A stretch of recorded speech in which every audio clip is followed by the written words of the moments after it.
Hello dear students, आज हम circular motion के बारे में स्टडी करेंगे। इसमें हम सेंट्रीपिटल सेंट्रीफ्यूगल फोर्स में जितने भी आपके डाउट होते हैं, कंफ्यूजन, मिसकंसेप्शन जो भी है, उससे रिलेटेड हम आज बात करेंगे। ठीक है, तो सबसे पहले स्टार्ट करते हैं सर्कुलर मोशन के साथ। सर्कुलर मोशन होता क्या है, तो इसमें लिखेंगे motion of an object around a circular path is known as circular motion। ठीक है, किसी भी ऑब्जेक्ट का मोशन सर्कुलर पाथ में अगर होगा तो हम उसको बोलेंगे सर्कुलर मोशन। जैसे कि एग्जांपल के साथ समझ सकते हैं हम, ये एक सर्कुलर पाथ है, इसमें एक बॉडी ऐसे रिवॉल्व कर रही है। ठीक है, तो ये बॉडी हम बोलेंगे किसमें, सर्कुलर मोशन में। ठीक है, तो आपका सर्कुलर मोशन जो होता है, सर्कुलर मोशन वो दो तरह का हो सकता है। First one is uniform circular motion, जिसको हम यूसीएम भी बोलते हैं। यूसीएम शॉर्ट में बोल सकते हैं, यूसीएम। और दूसरा होता है आपका obviously non uniform circular motion, यानी कि नॉन यूसीएम। ठीक है, तो इसकी खास बात क्या होती है, यूनिफॉर्म सर्कुलर मोशन में जो होता है वो होता है आपका speed is constant, speed constant रहती है। और नॉन यूनिफॉर्म सर्कुलर मोशन में स्पीड इज नॉट कांस्टेंट। तो ये आपको डिफरेंस समझ आया यूनिफॉर्म सर्कुलर मोशन और नॉन यूनिफॉर्म सर्कुलर मोशन में। अब हम आगे बढ़ते हैं, एक नोट लिखते हैं।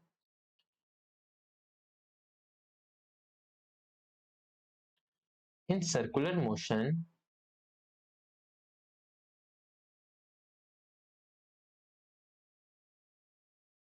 velocity keeps on changing continuously। क्या मतलब, सर्कुलर मोशन में वेलोसिटी लगातार बदलती रहेगी। अभी तो हमने ये देखा था कि स्पीड कांस्टेंट है। हाँ, स्पीड कांस्टेंट है, स्पीड और वेलोसिटी में डिफरेंस है, आपको पता होना चाहिए। यूनिफॉर्म सर्कुलर मोशन में आपका स्पीड कांस्टेंट रहेगी और नॉन यूनिफॉर्म सर्कुलर मोशन में स्पीड कांस्टेंट नहीं रहेगी, लेकिन वेलोसिटी दोनों ही सिचुएशन में आपका चेंज होती रहेगी। कैसे, देखते हैं हम। क्या लिखा है, इन circular motion velocity keeps on changing continuously.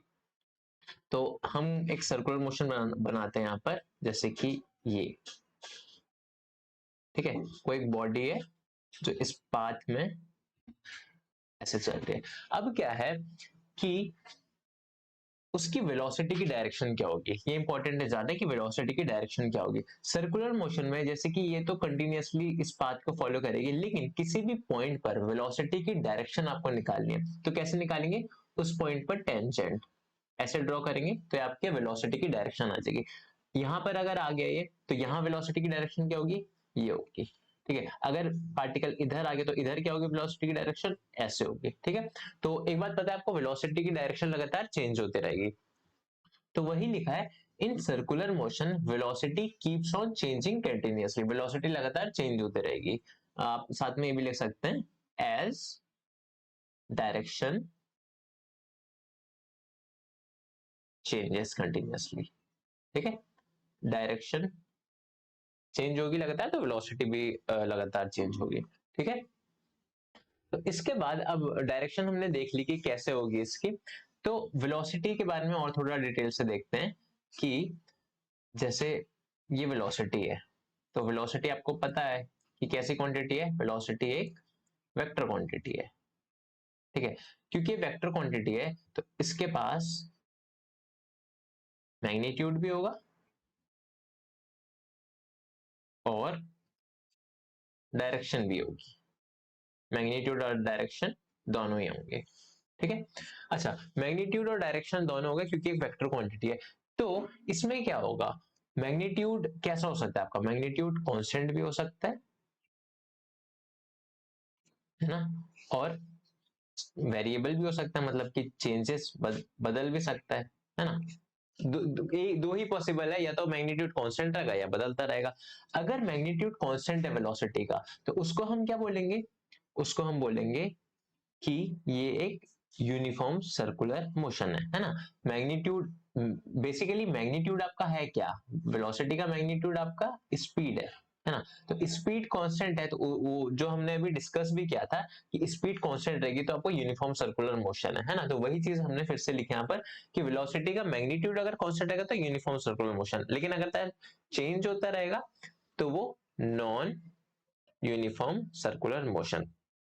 अच्छा, डायरेक्शन के लिए हम क्या बोलेंगे, डायरेक्शन इसकी ना लगातार चेंज होती रहेगी। जैसा हमने यहाँ देखा, मोशन कैसा भी है, यूनिफॉर्म सर्कुलर मोशन या non uniform circular motion, direction इसकी लगातार चेंज होती रहेगी, है ना। तो यहां पर हम लिखेंगे ऑलवेज चेंजेस, डायरेक्शन हमेशा चेंज होगी ही होगी, ठीक है। अब मैग्नीट्यूड बदल भी सकता है, नहीं भी बदल सकता है, लेकिन डायरेक्शन हमेशा बदलेगी। तो हम क्या कहेंगे, वेलोसिटी ओवरऑल हमेशा चेंज होती रहेगी, है ना। मैग्नीट्यूड भले जैसे भी है लेकिन डायरेक्शन तो बदल रही है, इसका मतलब वेलोसिटी भी लगातार बदल रही है।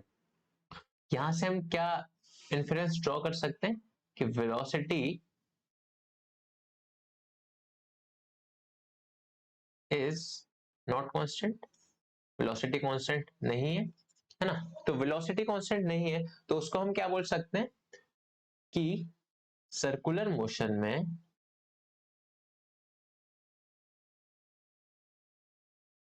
वेलोसिटी हमेशा चेंज होती है, वेलोसिटी चेंजेस, वेलोसिटी चेंज होती है तो इसका मतलब क्या होता है, वेलोसिटी चेंज होती है तो इसका मतलब होता है कि ये एक्सेलरेटेड मोशन है, accelerated motion.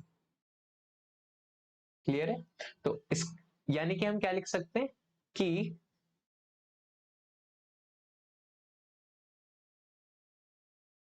Circular motion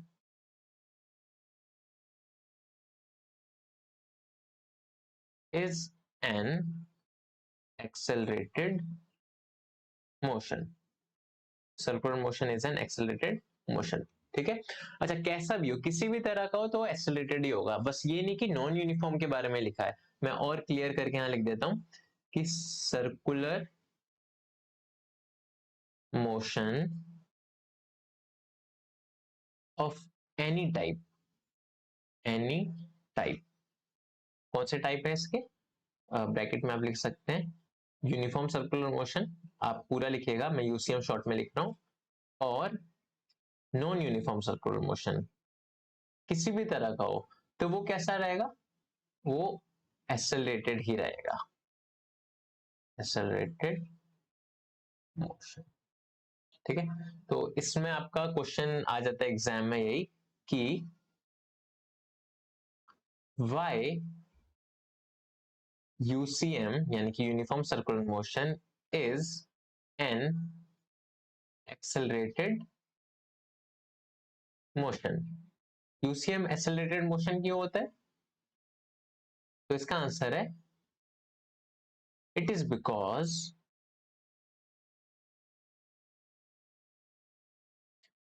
in uniform circular motion magnitude, magnitude पता है ना, वैल्यू, मैग्नीट्यूड ऑफ वेलोसिटी, जैसे कि वेलोसिटी 5 मीटर पर सेकेंड है टुवर्ड ईस्ट, तो मैग्नीट्यूड क्या हो गया 5 मीटर पर सेकेंड उसका मैग्नीट्यूड हो गया। तो यूनिफॉर्म सर्कुलर मोशन में मैग्नीट्यूड ऑफ वेलोसिटी तो कांस्टेंट होती है, तो magnitude of velocity is constant, but direction keeps on changing continuously,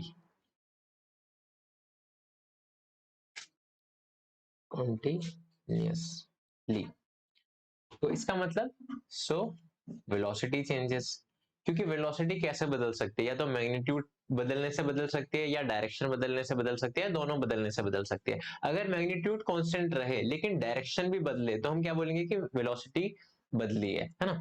so velocity changes, तो जैसे कि वेलोसिटी चेंज हुई तो हम क्या बोलेंगे, hence uniform circular motion is an accelerated motion. Clear है, इतना समझ आया। अच्छा, एक चीज और यहां पर आती है इंपॉर्टेंट, कि एक क्वेश्चन और, जैसे क्वेश्चन के फॉर्म में लिखते हैं हम उसको। क्वेश्चन है, why uniform circular motion is accelerated motion, accelerated motion. But ये तो अभी हमने देख लिया क्वेश्चन ऊपर, लेकिन uniform translational motion, uniform translational motion को मैं शॉर्ट में यूटीएम लिख रहा हूं, पर आपको पूरा पूरा लिखना है और आपको पता होगा यूनिफॉर्म ट्रांसलेशनल मोशन है क्या। Why uniform circular motion is accelerated motion but uniform translated motion is not? तो क्या रीजन है इसका, आपको पता है यूनिफॉर्म ट्रांसलेशन मोशन क्या होता है, कि एक बॉडी स्ट्रेट लाइन में मूव करती है जिसमें मैग्नीट्यूड उसकी वेलोसिटी का कांस्टेंट रहता है और डायरेक्शन भी सेम रहती है। तो इसमें आपको लिखना है कि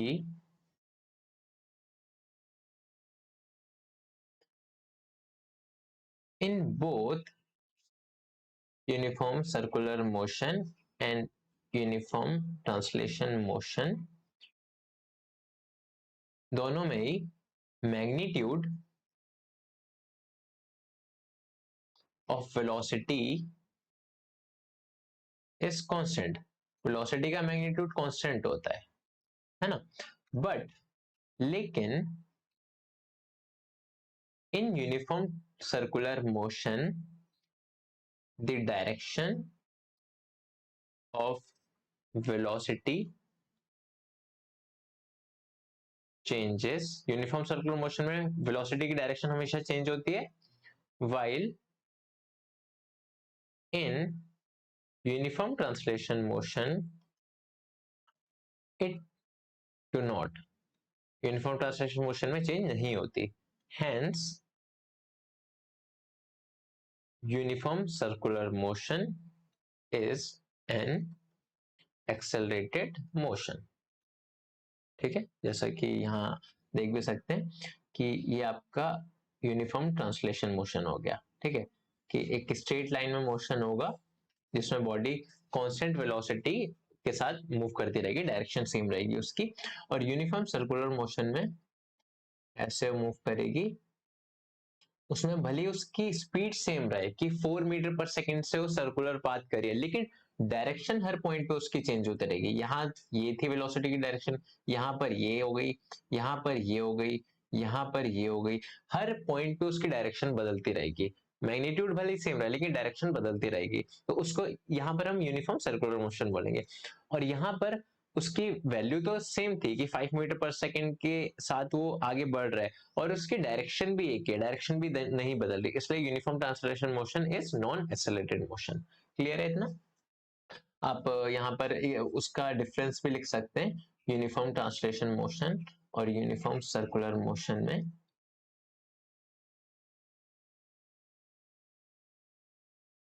फर्स्ट डिफरेंस आपका ये हो गया कि मोशन, यूनिफॉर्म ट्रांसलेशन मोशन में motion is in straight path. ठीक है, और इसमें क्या लिखेंगे, motion is in circular path. ठीक है, नेक्स्ट है, आप ये लिख सकते हैं कि डायरेक्शन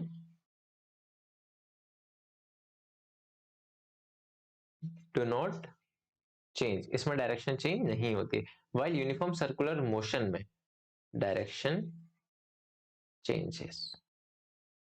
क्लियर है। एक एग्जांपल और लिख सकते हैं कि यूनिफॉर्म ट्रांसलेशन मोशन ये नॉन एक्सेलरेटेड मोशन होता है, नॉन एक्सेलरेटेड मोशन। वहीं दूसरी तरफ ये uniform circular motion accelerated motion होता है। क्लियर है इतना? तो ये बात की हमने यूनिफॉर्म ट्रांसलेशन मोशन और यूनिफॉर्म सर्कुलर मोशन के बारे में। ठीक है, अब एक मिसकंसेप्शन बच्चों में जो ये आता है, यहाँ पर अलग से हम लिख लेते हैं मिसकंसेप्शन।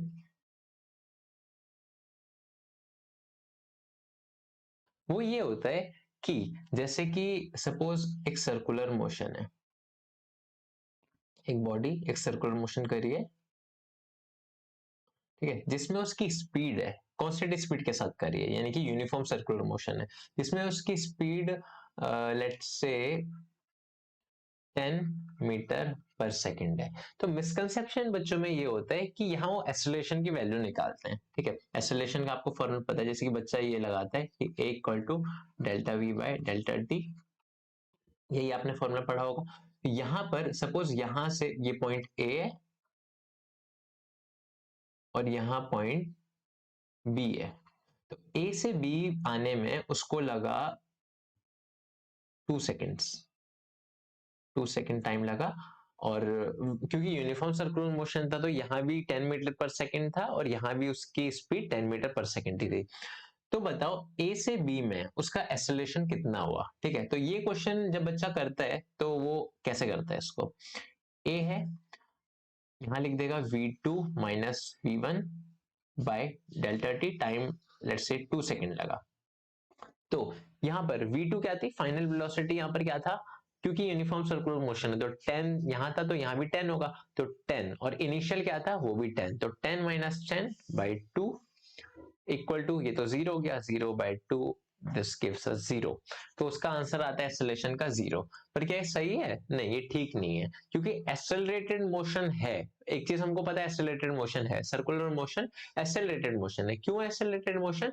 क्योंकि वेलोसिटी लगातार चेंज हो रही है। अच्छा, एक्सेलरेटेड मोशन है तो एक्सेलरेशन की एक फाइनाइट वैल्यू डेफिनेटली आएगी। ऐसा नहीं हो सकता कि एक्सेलरेटेड मोशन हो और एक्सेलरेशन की वैल्यू 0 आ रही हो। आप उसका एक्सप्लेनेशन ये दे कि कि मैग्नीट्यूड नहीं बदल रहा, बस डायरेक्शन बदल रही है, इसलिए मोशन एक्सेलरेटेड है लेकिन वैल्यू 0 है। नहीं, ऐसा पॉसिबल नहीं है। एक्सेलरेटेड मोशन है तो एक्सेलरेशन की कुछ फाइनाइट वैल्यू भी आएगी जो कि नॉन जीरो होगी, पर यहाँ पर 0 आ रही है। इसका मतलब हम कुछ गलती कर रहे हैं। वो गलती ये कर रहे हैं कि ये फॉर्मूला जो हमने लगाया ये आधा ठीक है, मतलब ये प्रॉपर ठीक नहीं है, ये इनकम्प्लीट है। जो एक्चुअल फॉर्मूला है आपका वो ये है कि डेल्टा वी बाय डेल्टा तो ठीक है, पर क्योंकि एक्सेलरेशन और वेलोसिटी एक वेक्टर क्वांटिटी तो इसके ऊपर वेक्टर साइन भी लगाना है आपको।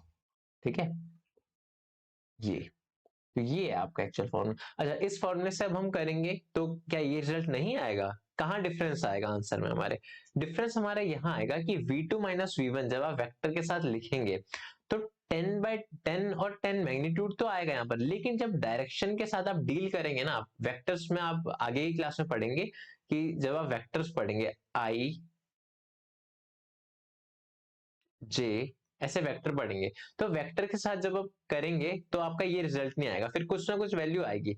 फिलहाल आपके लिए वो मतलब अभी आपके सिलेबस में भी नहीं है, बस ये बताना था यहाँ से कि आपको इस प्रोसीजर को फॉलो नहीं करना है। ठीक है, ये जो है इसको आपको फॉलो नहीं करना है। इसमें गलती भी मैंने बता दी कि एक्चुअल ये होगा, तो आपको ऐसे इसको ऐसे फॉलो करना है। ठीक है, तो अब हमने देख लिया मतलब कि यूनिफॉर्म सर्कुलर मोशन हमने देख लिया, और इसमें वेलोसिटी के बारे में भी देख लिया हमने कि वेलोसिटी की डायरेक्शन, सबसे इंपॉर्टेंट है वेलोसिटी की डायरेक्शन क्या होती है, वो हमेशा चेंज होती है और radially outward, not radially outward, tangential होती है हमेशा। ठीक है, टेंजेंशियल, जैसे कि ये सर्कल है तो इसमें टेंजेंट ये है, तो ये वेलोसिटी की डायरेक्शन होगी। ठीक है, तो ये था आपका।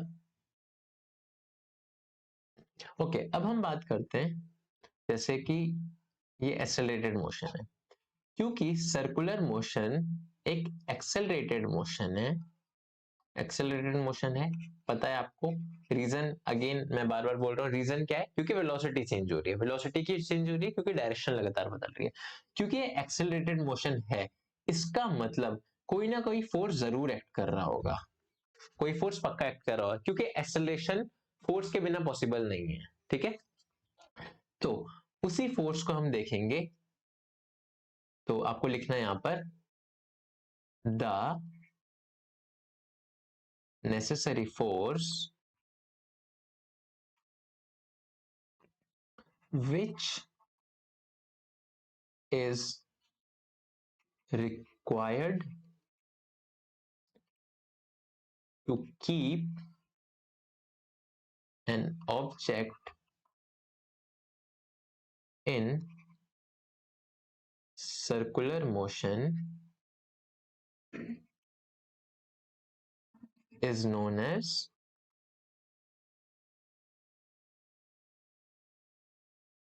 centripetal force. ठीक है, तो यहां से आता है आपका सेंट्रीपिटल फोर्स। तो सेंट्रीपिटल फोर्स क्या होता है, और ये डेफिनेशन आपको मतलब रटने की जरूरत नहीं है, पहले आप समझे इसको। द नेसेसरी फोर्स, पहली चीज नेसेसरी है ना, ये फोर्स जो आपका नेसेसरी है, इसके बिना सर्कुलर मोशन पॉसिबल नहीं है। ठीक है, the necessary force which is required to keep an object in circular motion is known as centripetal force. ठीक है, तो वो फोर्स जो सर्कुलर मोशन में किसी बॉडी को बनाए रखता है, उस फोर्स को हमने नाम दिया सेंट्रीपिटल फोर्स। इसकी डायरेक्शन क्या होती है, जैसे यहां पहले हम ड्रॉ करते हैं एक सर्कल जिसमें एक पार्टिकल मूव कर रहा है। ठीक है, ऐसे। तो फोर्स किधर लग रहा है, उसकी डायरेक्शन के बारे में अब हम बात करेंगे कि इट्स डायरेक्शन इज, उसकी डायरेक्शन क्या होती है, रेडियली इनवर्ड टुवर्ड सेंटर। ठीक है, क्या डायरेक्शन होती है उसकी, रेडियली इनवर्ड। मतलब कि अगर ये आपका सर्कल है तो इसमें पार्टिकल लेट्स से यहां पर है, तो अभी इसकी डायरेक्शन क्या होगी, रेडियली इनवर्ड, रेडियस में इनवर्ड, किसकी तरफ, टुवर्ड सेंटर। ये सेंटर है आपका लेट्स से ओ, तो सेंटर की तरफ रेडियली इनवर्ड। ठीक है, रेडियस से आपका अंदर की तरफ आ रहा होगा। तो आपके फोर्स की डायरेक्शन क्या होगी, जैसे मैं यहाँ और ढंग से बनाता हूं कि ये आपका सर्कल है और यहां पर बॉडी मूव करिए, बॉडी या पार्टिकल मूव कर रहा है। तो यहां पर अच्छा हम एक एक करके देखते हैं। वेलोसिटी की डायरेक्शन क्या होगी, वेलोसिटी की डायरेक्शन होगी ये टेंजेंशियल। ठीक है, फोर्स की डायरेक्शन क्या होगी, अभी हमने देखा फोर्स की डायरेक्शन रेडियली इनवर्ड, यानी कि इधर, रेडियली इनवर्ड टुवर्ड सेंटर। तो ये आपका वेलोसिटी हो गया, ये आपका फोर्स हो गया। एक चीज आपने देखा कि वेलोसिटी और फोर्स परपेंडिकुलर है आपस में सर्कुलर मोशन में, है ना। इतना क्लियर हो। अच्छा, यहाँ पर ऐसा क्यों है, ये समझने में थोड़ा हमको उटपटांग लगता है कि ऐसा क्यों है, क्योंकि जनरली अब तक जो हमने देखा है वो ये देखा है कि ऑब्जेक्ट है, इसमें लग रहा है फोर्स, जैसे कि अभी यहाँ रखा हुआ है, मैंने इसमें लगाया फोर्स, फोर्स मैंने लगाया तो इसकी, जैसे ये है एफ, तो फोर्स मैंने लगाया तो ये इसकी वेलोसिटी भी इधर ही होगी, जाहिर सी बात है, ऑब्जेक्ट रखा है मैंने, जिधर फोर्स लगाया वेलोसिटी भी उधर होगी। तो यहाँ हमको समझने में दिक्कत क्यों आती है, मतलब यहाँ ऐसा क्या होता है, तो वही हम देखेंगे कि वो कुछ इस तरह से होता है। लेट्स से इधर समझते हैं हम कि कोई बॉडी है वो ऐसे चल रही है। ठीक है, वेलोसिटी उसकी इस डायरेक्शन में, अब क्या हुआ, अब मैं उसमें ना फोर्स लगा देता हूँ। फोर्स अगर मैंने उसको इस पॉइंट पर लगाया, यहाँ पर फोर्स लगाया, तो क्या होगा, उसकी डायरेक्शन थोड़ी चेंज होगी और वो सीधा सीधा चलने लगेगा ऐसे। ठीक है, फोर्स मैंने इधर लगाया, तो आपने देखा यहाँ वेलोसिटी और जैसे इधर ये वेलोसिटी और ये फोर्स परपेंडिकुलर है आपस में, है ना, वेलोसिटी और फोर्स परपेंडिकुलर, ये फोर्स था।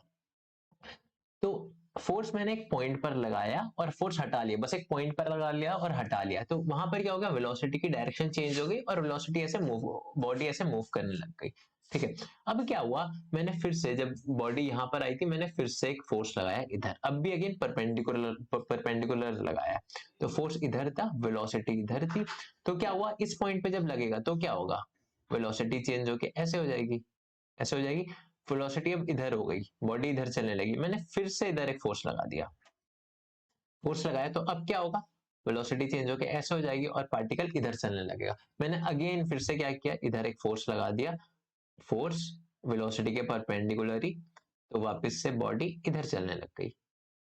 अगेन मैं वही करता गया, सेम प्रोसीजर कि एकदम परपेंडिकुलर डायरेक्शन में लगाया फोर्स तो बॉडी इधर चली गई, इधर आके मैंने इधर फोर्स लगाया तो बॉडी इधर चली गई, इधर आके मैंने इधर फोर्स लगाया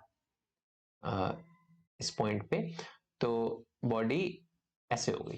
ठीक है, तो ये आपको समझ आ रहा है। अब आप देखिए इसको, अगर ये कुछ ऐसा हो कि सपोज, अगेन वापस से शुरू करते हैं कि बॉडी चल रही थी ऐसे, ये वेलोसिटी थी, मैंने फोर्स लगाया उसको ऐसे। ठीक है, यहां जैसे मैंने फोर्स लगाया तो ये यहां से यहां आ गई, यहां आ गई, मैंने फिर से अगेन यहां पर एक फोर्स लगाया था। अगर मैं यहां फोर्स ना लगा के यहां मैंने जो फोर्स लगाया, यहां फोर्स ना लगा के जैसे उसकी डायरेक्शन मुड़ी, अगर मैं यही फोर्स लगा देता तो उसकी डायरेक्शन ऐसे हो जाती। उसके बाद वापस से अगर मैं हल्का सा वो ऐसे चलती और मैं तुरंत उसका फोर्स लगा देता इधर, तो क्या होता, उसकी डायरेक्शन लगातार ऐसे चेंज हो जाती। तो इससे हमको ये मालूम पड़ता है कि जैसे कि पार्टिकल यहां से चलना एक बार शुरू हुआ, वेलोसिटी ऐसे हुई, तो मैं अगर उसमें लगातार फोर्स लगाया हर एक इंस्टेंट पे, तो आप इसको देखिए, क्योंकि यहां जहां जहां फोर्स लग रहा है वहां वहां उसकी डायरेक्शन चेंज हो गई। अगर हर मूवमेंट पे फोर्स लगे तो हर मूवमेंट पे उसकी डायरेक्शन चेंज होगी। यानी कि अगर लगातार फोर्स लगता रहे तो लगातार कैसा फोर्स, वेलोसिटी के परपेंडिकुलर, यानी कि ऐसे ऐसे फोर्स लगता रहे तो उसकी वेलोसिटी की डायरेक्शन हमेशा चेंज होती रहेगी। तो इवेंचुअली मोशन कैसा होगा, थोड़ा सर्कुलर होगा, मतलब ये थोड़ा सर्कुलर बनना है, मोशन कैसा होगा, एग्जैक्टली सर्कुलर होगा। तो यहां पर हम क्या कह सकते हैं कि वेलोसिटी की डायरेक्शन हमेशा कैसे थी, ऐसे रेडियली आउटवर्ड थी हर पॉइंट पे, और फोर्स हमेशा किधर लगता गया, उस पर परपेंडिकुलर डायरेक्शन में, यानी कि ऐसे, ऐसे कह सकते हैं आप, या फिर ऐसे कह सकते हैं, ज्यादा बेटर है। ठीक है, तो हर पॉइंट पे जैसे ही वेलोसिटी इधर आती, फोर्स उस पे इनवर्ड लगता, जैसे वेलोसिटी इधर होती फोर्स उस पे परपेंडिकुलर डायरेक्शन में टॉर्ड इनवर्ड लगता। तो हर पॉइंट पे वेलोसिटी टेंजेंशियल होती है और फोर्स सेंटर की तरफ लगता है। तो यहां से आपको एक समझ आया कि क्या उसका कंसेप्ट होता है, जैसे कि हम जनरली पढ़ते आए हैं अब तक कि वेलोसिटी इधर, फोर्स इधर, वेलोसिटी भी उधर, पर सर्कुलर मोशन में ऐसा नहीं होता है। सर्कुलर मोशन में वेलोसिटी आपका टेंजेंशियल होता है और ये फोर्स आपका टॉर्ड सेंटर होता है। तो ये समझ आया इतना। तो ये रीजन है आपका सर्कुलर मोशन में वेलोसिटी और फोर्स परपेंडिकुलर डायरेक्शन में होते हैं। ठीक है, तो अब हम बात करते हैं, हमने डायरेक्शन की तो बात कर ली, डायरेक्शन ये जो लिखा है ये इंपॉर्टेंट है डायरेक्शन उसकी। अब मैग्नीट्यूड की बात करते हैं कि सेंट्रीपिटल फोर्स का मैग्नीट्यूड कितना होता है। तो मैग्नीट्यूड ऑफ सेंट्रीपिटल फोर्स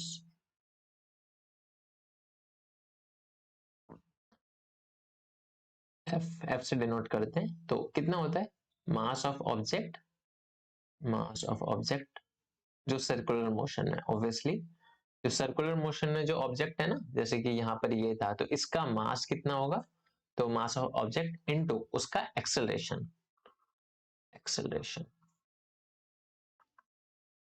ठीक है, तो मास एम से डिनोट कर सकते हैं, और एक्सेलरेशन कितना होता है, वी स्क्वायर बाय आर। ठीक है, सर्कुलर मोशन में आप पढ़ेंगे या पढ़ा होगा आपने कि एक्सेलरेशन की वैल्यू होती है वी स्क्वायर बाय आर। तो फोर्स की क्या वैल्यू आ गई, फोर्स का फॉर्मूला यहां से आपके पास आ गया, force equal to m v square by r. Clear है ये?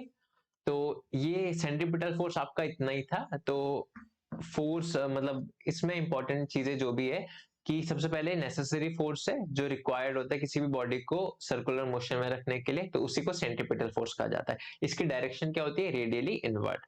ठीक है, और यहाँ हमने एग्जाम्पल भी देखा था और मैग्नीट्यूड भी देख लिया उसका, ये फॉर्मूला इंपॉर्टेंट है। Okay, m v square by r, ये सेंट्रीपिटल फोर्स का होगा। अच्छा, कुछ एग्जाम्पल लेते हैं हम, जैसे एग्जाम्पल लेते हैं डेली लाइफ में जो हम देखते हैं सेंट्रीपिटल फोर्स का, अर्थ और सन, earth and sun. Earth and सन क्या है, जैसे कि हमको पता है कि अर्थ सन के चारों तरफ चक्कर काटती है ऐसे। ठीक है, इधर हमारा सन है, और ये है अर्थ। तो अर्थ चक्कर काट रही है सन के चारों तरफ। कैसा मोशन है? सर्कुलर मोशन है। सर्कुलर मोशन है तो कोई फोर्स लग रहा होगा। हाँ, अभी हमने पढ़ा सेंट्रीपिटल फोर्स लग रहा होगा। ठीक है, तो सेंट्रीपिटल फोर्स यहाँ पर कौन प्रोवाइड कर रहे हैं? हमको पता है ये मास की वजह से घूम रही है ना। इनका मास है इसलिए ये ग्रेविटेशन फोर्स है इनके बीच में। तो यहाँ पर हम क्या बोलेंगे कि वो सेंट्रीपिटल फोर्स कौन प्रोवाइड कर रहा है? ग्रेविटेशन फोर्स, है ना। तो यहाँ पर हम लिखेंगे centripetal force is provided by gravitational force। Centripetal force कौन प्रोवाइड कर रहे हैं यहाँ पर? Gravitational force. ठीक है, तो ये था। और एग्जांपल हम ले सकते हैं जैसे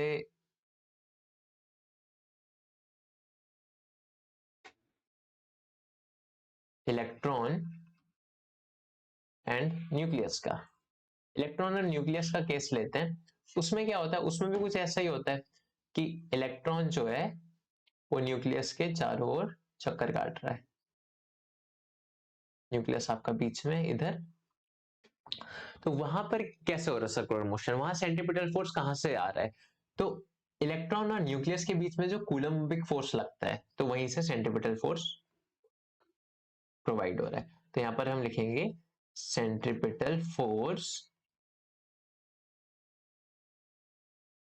is provided by Coulombic force.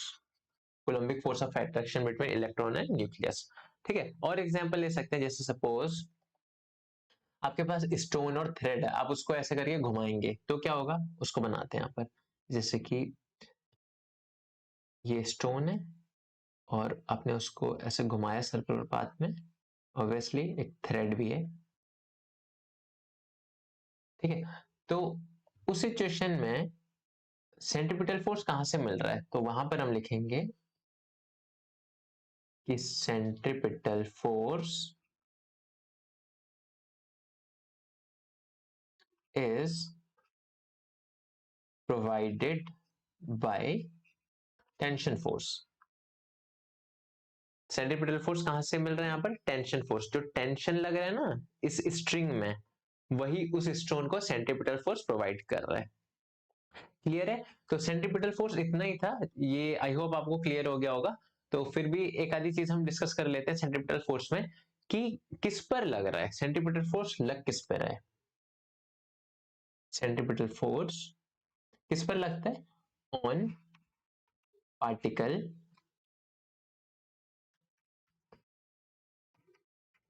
which is in circular motion। जो सर्कुलर मोशन में पार्टिकल है उस पर लग रहा है सेंट्रीपिटल फोर्स। ठीक है, कौन लगा रहा है? बाय, कौन लगा रहा है?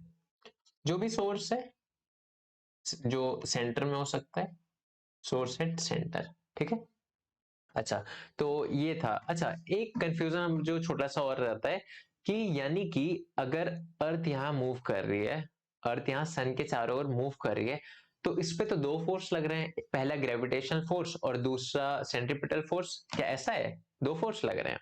नहीं, ऐसा नहीं है। इसको आप ऐसे एग्जाम्पल की तरह समझ सकते हैं कि सपोज आपके पास एक कार है, कार। ठीक है, वो कौन सी कार है?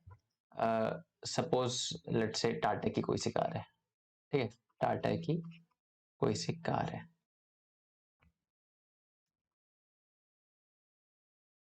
अब क्या होगा अगर मैं आपको बोलूं, यानी कि आपके पास क्या टू व्हीकल्स है, आपके पास टू व्हीकल्स है, कार और एक टाटा का ये। तो यहां व्हीकल्स क्या आपके पास टू है? पहला तो ये हो गया कि कार, और दूसरा हो गया टाटा का ये जो यहां मैंने बनाया। नहीं ना, कार तो इसका नाम हुआ ना। कार, ये जो टाटा का आपके पास है जिसको मैं अभी टाटा नाम से बोल रहा हूं, यही तो कार हुआ, है ना। ऐसा थोड़ी कि कार अलग है और टाटा का अलग है, ये इसकी आइडेंटिटी है। ठीक है, तो वैसे ही आपका जो ये हो गया कि कार एक टाइप का आपका हो गया, कि सेंट्रीपिटल फोर्स, ये आपका सेंट्रीपिटल फोर्स हो गया। और किस टाइप का था यहाँ पर, अर्थ और सन के केस में कैसा था वो सेंट्रीपिटल फोर्स, जो कि यहाँ टाटा नाम से लिखा है, वो आपका ग्रेविटेशन फोर्स हो गया, ग्रेविटेशनल फोर्स। ठीक है, तो ऐसा थोड़ी कि दोनों अलग अलग है, ये तो इसकी आइडेंटिटी है जस्ट एक। ठीक है, तो क्लियर है इतना। तो यही था आपका सेंट्रीपिटल फोर्स। आई होप सारे के सारे डाउट क्लियर हो गए होंगे। अब जो नेक्स्ट है, उससे बात करने से पहले हम एक बार देख लेते हैं फ्रेम ऑफ रेफरेंस को। Frame of reference, frame of reference. तो इसको पहले लिखते हैं कि होता क्या है। ये आसान भाषा में अगर हम लिखें कि फ्रेम ऑफ रेफरेंस होता क्या है, तो ये वो होता है कि place from where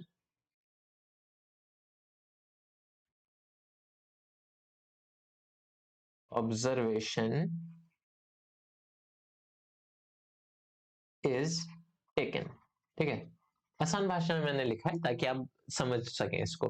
frame of reference जैसे कि वो जगह होती है जहां से ऑब्जर्वेशन ली जाए। क्या मतलब, एग्जांपल के साथ समझते हैं। जैसे कि लेट्स से यहाँ पर एक प्लेटफॉर्म है, ठीक है, ये प्लेटफॉर्म है और इधर एक ट्रेन क्रॉस कर रही है, ये है ट्रेन, और वो क्रॉस कर रही है इधर, वेलोसिटी उसकी इस डायरेक्शन में, और ये प्लेटफॉर्म है जो कि स्टेशनरी है ऑब्वियसली सराउंडिंग के रिस्पेक्ट में। अब एक काम करते हैं, यहाँ पर जैसे जूम थोड़ा हमने करके इसको बनाया है कि सपोज उसके कोच में दो पैसेंजर बैठे हैं, एक यहां और एक यहां। ठीक है, एक इधर और एक इधर, इसको हमने नाम दिया ए, और इस पैसेंजर को नाम दिया हमने बी, और एक थर्ड पर्सन है जो प्लेटफॉर्म में खड़ा है, लेट्स से यहां पर है, उसको हम नाम दे देते हैं सी। अच्छा, ट्रेन अब मूव कर रही है, तो एक बात बताओ मेरे को कि ए बी के नजरिए में कैसे, या फिर बी ए के नजरिए से रेस्ट पर है या मोशन में है। जैसे कि आप इमेजिन करिए, आप ट्रेन में, आपके साथ आपके सामने कोई बैठा है, तो आपके नजरिए में वो अभी चल रहा है इधर उधर, या फिर वो बैठा हुआ है, रेस्ट पर है, वो जाहिर सी बात है। तो सिमिलरली वहां पर बी ए के नजरिए से, ए की आंख से जब आप बी को देखेंगे तो आपको क्या लगेगा कि बी जो है वो रेस्ट पर है, बी इज एट रेस्ट। ये कहां से देख रहे हैं आप, जब आप ए से देख रहे हैं, है ना, ए से जब आप देखेंगे बी को तो आपको रेस्ट पे लगेगा। ठीक है, ट्रेन मूव कर रही है, अगेन ट्रेन स्टेशनरी नहीं है, ट्रेन मूव कर रही है। अब सी के नजरिए से हम बी को देखते हैं, तो सी के नजरिए से बी कैसे दिखेगा, वो दिखेगा ऐसे जाते हुए। ठीक है, यानी कि बी आपको मोशन में दिखेगा, किसके नजरिए से, सी के नजरिए से। सी के नजरिए से जब आप बी को देखेंगे तो आपको मोशन में दिखेगा, जाहिर सी बात है। अगेन, तो बी रेस्ट पर है किसके नजरिए से, ए के नजरिए से, और बी मोशन में किसके नजरिए से, सी के नजरिए से। जो तो जो हम यहाँ नजरिया बोल रहे हैं वही आपका फ्रेम ऑफ रेफरेंस है। ठीक है, तो मतलब यही आपका फ्रेम ऑफ रेफरेंस है। ये जो हम बोल रहे हैं ये फ्रेम ऑफ रेफरेंस यही है। ठीक है, तो ये समझना हमारे लिए इसलिए जरूरी था क्योंकि हमको अब पढ़ना है centrifugal force. Centrifugal force, centripetal हम पहले पढ़ चुके हैं, यहां पर हमने पढ़ा था सेंट्रीपिटल फोर्स, सेंट्रीपिटल फोर्स। तो अब बात करते हैं सेंट्रीफ्यूगल फोर्स के बारे में। ठीक है, लेट्स से यहाँ पर एक ऐसा कुछ कॉन्फ़िगरेशन है जिसमें यहाँ एक पर्सन बैठ सकता है और इधर भी एक पर्सन आ सकता है। ठीक है, तो और ये जो पूरा है ना, ये पूरा सर्कुलर मोशन में, मतलब ये पूरा ऐसे घूम रहा है, ठीक है। लेट्स से हमने यहाँ पर एक पर्सन ए को रखा है और यहाँ पर एक दूसरा पर्सन है बी, और एक और पर्सन है जो बाहर बैठा है इससे, ठीक है।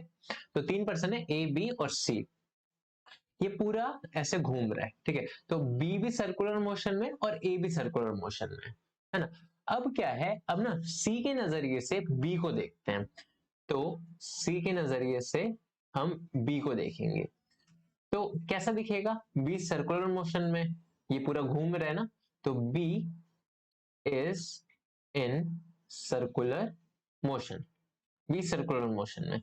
तो बी सर्कुलर मोशन में जैसे कि सी के नजरिए से, तो B is accelerated, B is accelerated, ठीक है, बी एक्सेलरेटेड है।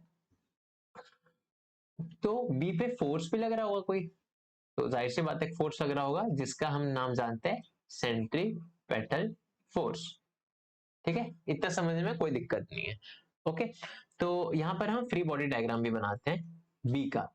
बी सर्कुलर मोशन में, तो इसका एक एक्सेलरेशन हो रहा है ना, और एक फोर्स इस पे लग रहा है जो कि सी देख पा रहा है कि एक जैसे स्ट्रिंग में टेंशन फोर्स लग रहा था उसी तरह से यहाँ पर ये टेंशन फोर्स, इधर एक फोर्स लग रहा है एफ, जो प्रोवाइड कर रहा है सेंट्रीपिटल फोर्स।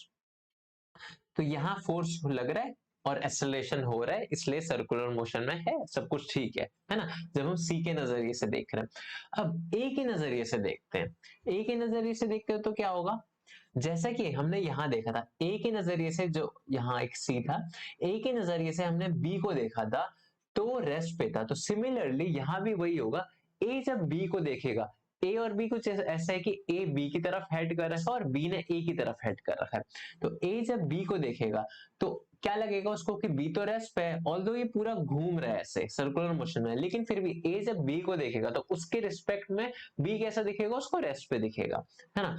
तो बी, ए जब बोलेगा बी के बारे में तो B is at rest, B rest पर है।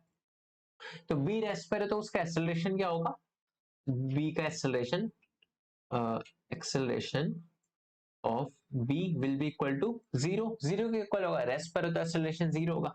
एक्सेलरेशन जीरो, इसका मतलब नेट फोर्स कितना एक्ट करना चाहिए, नेट फोर्स ऑब्वियसली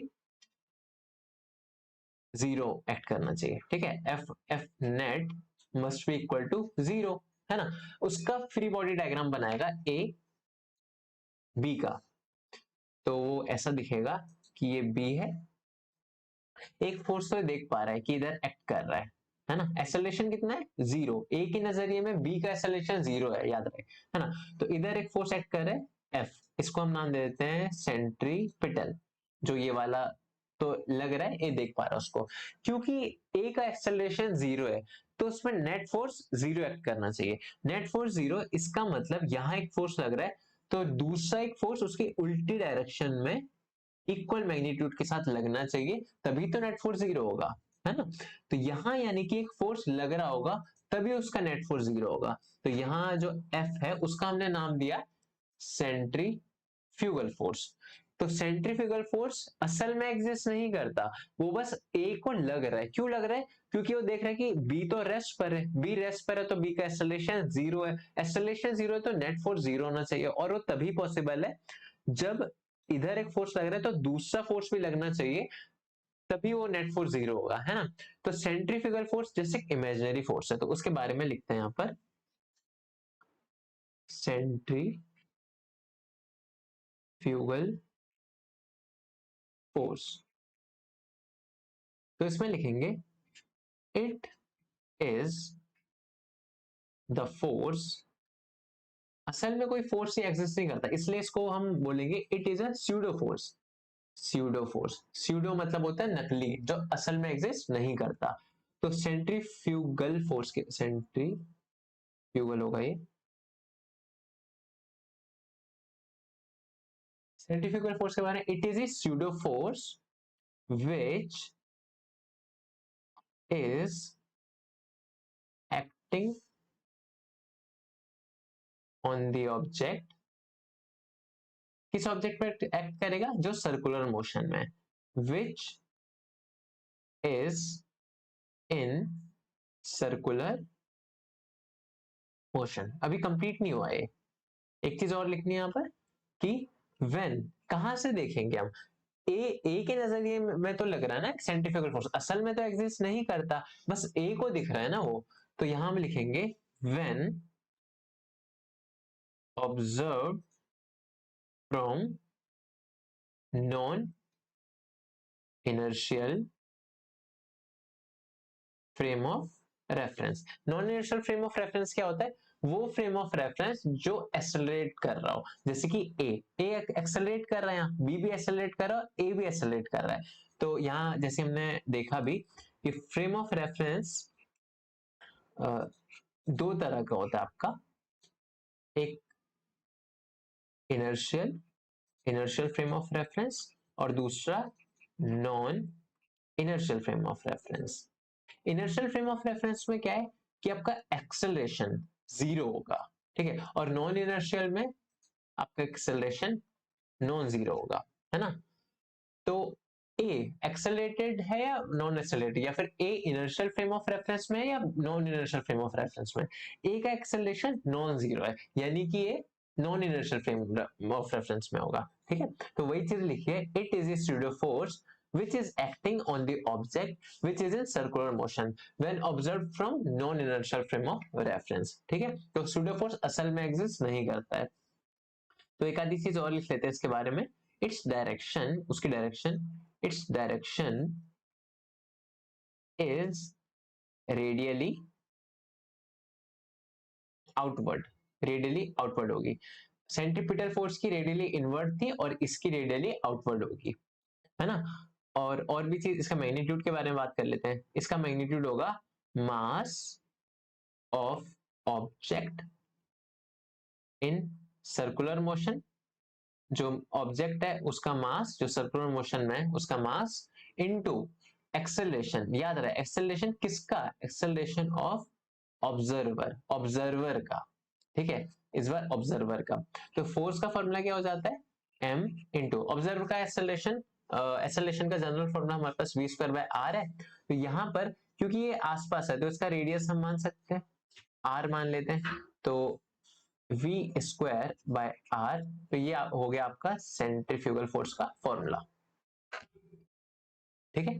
तो ये इसका मैग्नीट्यूड आप देख सकते हैं इक्वल है सेंट्रीपिटल फोर्स का, सेंट्रीपिटल फोर्स का भी यही फॉर्मूला आया था, है ना।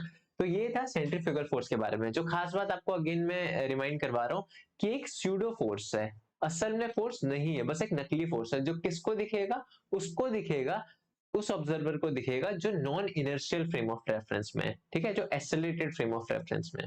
ओके, तो एक लास्ट बहुत बड़ा मिसकंसेप्शन डिस्कस कर लेते हैं कि जैसे कि एक सर्कल है और एक कोई बॉडी है, वो सर्कुलर मोशन में है ना, वो ऐसे सर्कुलर मोशन में। तो बच्चों को लगता है कि इधर एक्ट कर रहा है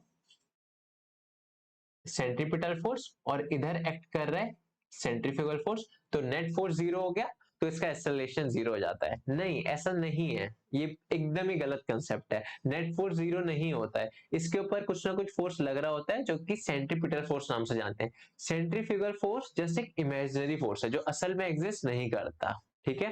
तो ऐसा नहीं कहने कि सेंट्रीपिटल और सेंट्रीफ्यूगल फोर्स आपस में कैंसिल आउट कर देते हैं, बैलेंस कर देते हैं, ऐसा बिल्कुल नहीं होता है।